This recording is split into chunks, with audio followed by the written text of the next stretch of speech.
Produire davantage ce que nous consommons et mieux valoriser nos ressources, c'est l'ambition réaffirmée par le président de la République, Bassirou Diomaye Faye, lors de la séance académique solennelle 2026 de l'Académie nationale des sciences et techniques du Sénégal, placée sous le thème Construire une souveraineté alimentaire durable pour la sécurité alimentaire et nutritionnelle au nom de la dignité. Pour atteindre cet objectif, le chef de l'État estime que la souveraineté alimentaire repose sur 3 piliers. Qu'elle soit alimentaire ou de toute autre nature, ne se décrète pas. Elle se construit méthodiquement sur la base de 3 piliers essentiels. Le premier, c'est la mobilisation des acquis de la science, de la technique et de l'innovation face à l'intensification des sécheresses, des inondations, de la salinisation des terres et au dérèglement des saisons agricoles. Par la transformation structurelle et productive de notre économie, singulièrement dans les secteurs de la production, de la valorisation, du transport et de la distribution alimentaire. Et enfin, par l'implication de tous, chercheurs, scientifiques, techniciens, producteurs et opérateurs privés au plan national comme dans nos terroirs. Au-delà de la production, le président de la République insiste sur la nécessité de garantir à chaque Sénégalais une alimentation saine, nutritive et accessible tout en misant sur les femmes et les jeunes. La transition nutritionnelle est un défi majeur à relever. Dès lors, notre stratégie de souveraineté nationale ne saurait se limiter à la disponibilité des denrées. Elle doit plutôt s'employer à garantir à chaque Sénégalaise et à chaque Sénégalais un accès durable à une alimentation saine, diversifiée, nutritive et culturellement acceptable. Naturellement, la mission de faire reculer toutes les formes de sous-alimentation et de malnutrition suppose une mobilisation collective.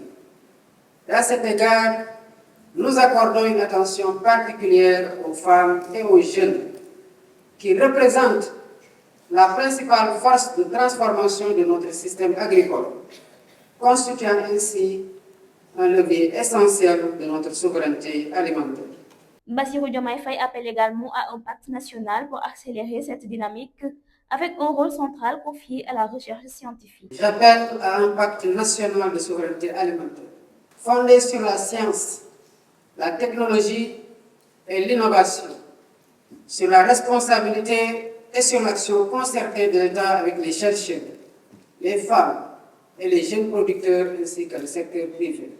Une approche que partage le président de l'Académie nationale des sciences et techniques du Sénégal, qui plaide pour une mobilisation de tous les secteurs. On peut retenir la nécessité d'une approche intersectorielle, inclusive, parce que le problème de la souveraineté ne peut pas être réglé par un seul ministère, un seul sous-secteur. Ça intéresse tous les secteurs de développement de la nation.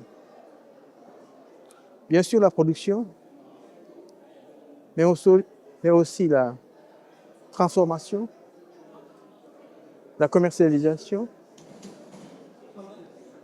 l'éducation. Donc tous ces secteurs doivent être associés ensemble pour réfléchir à cette problématique.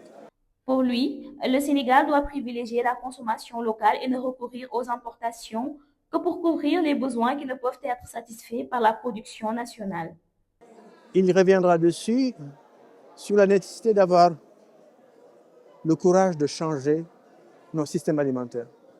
Essayer de nous efforcer à produire ce dont pourquoi on a les avantages comparés, les capacités, et de consommer ce qu'on produit en priorité, sachant qu'on ne pourra jamais, aucun pays du monde n'a jamais réussi à être totalement autosuffisant. Et l'essentiel, c'est de produire en priorité ce dont on a besoin nous-mêmes.